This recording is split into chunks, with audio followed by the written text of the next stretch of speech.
Bangladesh football লিগে 5 গোলের রোমাঞ্চকর ম্যাচে ফর্টিস এএফসিকে 3-2 গোলে হারিয়েছে বসুন্ধরা কিংস।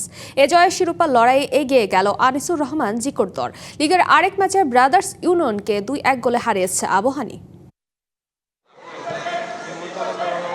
লিগে সমান পয়েন্ট ব্যবধান নিয়ে কিংস অ্যারেনার মাঠে নামে টেবিলের শীর্ষ দুই দল বসুন্ধরা কিংস ও ফর্টিস এফসি। কর্পোরেট ডার্বিতে দু দলই লড়াই করেছে সমানে সমান। ম্যাচের শুরু থেকেই আক্রমণ পাল্টা আক্রমণে জমে ওঠে কিংস অ্যারেনার গ্যালারি।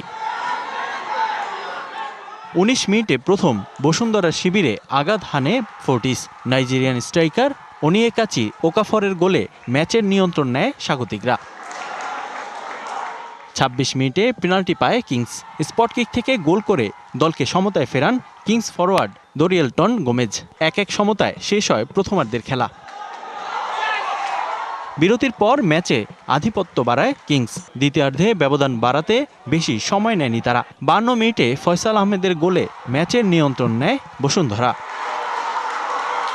এবার নগদে পাচ্ছেন হেলিকপ্টার অফার, তাই কেনাকাটার পেমেন্ট নগদে করুন আর বুঝে নিন 2000 টাকারও বেশি ক্যাশব্যাক সহ হেলিকপ্টার রাইড। পেমেন্ট শুরু করুন আজই। 2-1 গোলে পিছিয়ে পড়ে ম্যাচে ফিরতে মরিয়া হয়ে ওঠে ফর্টিস। বেশ কয়েকবার আক্রমণের পর 75 মিনিটে দ্বিতীয় গোলের দেখা পায় স্বাগতিকরা।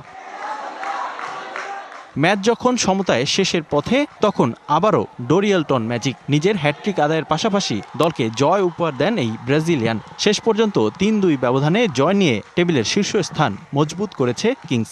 আমাদের টিম কমিউনিকেশনটা ভালো ছিল। এখন তো আমার টেবিল টপার খুবই ভালো লাগতেছে, যারা ফ্যান আছে তাদেরও অনেক ভালো লাগতেছে, আর আমাদের ম্যানেজমেন্টের সবাই অথবা অনেক খুশি।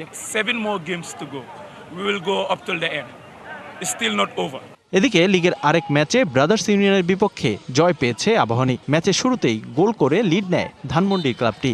এরপর ম্যাচে ফিরতে আক্রমণ চালায় ব্রাদার্স। তবে প্রথমার্ধে তেমন ভালো কোনো সুযোগ তৈরি করতে পারেনি গোপীবাগের দলটি। 1-0 গোলে এগিয়ে থেকে বিরতিতে যায় আবাহনী। দ্বিতীয়ার্ধেও আধিপত্য ধরে রাখে আকাশী নীলরা। 70 মিনিটে নিজের জোড়া গোল পূরণ করে ব্যবধান দ্বিগুণ করেন নাইজেরিয়ান ফুটবলার এমেকা ওকবুগ।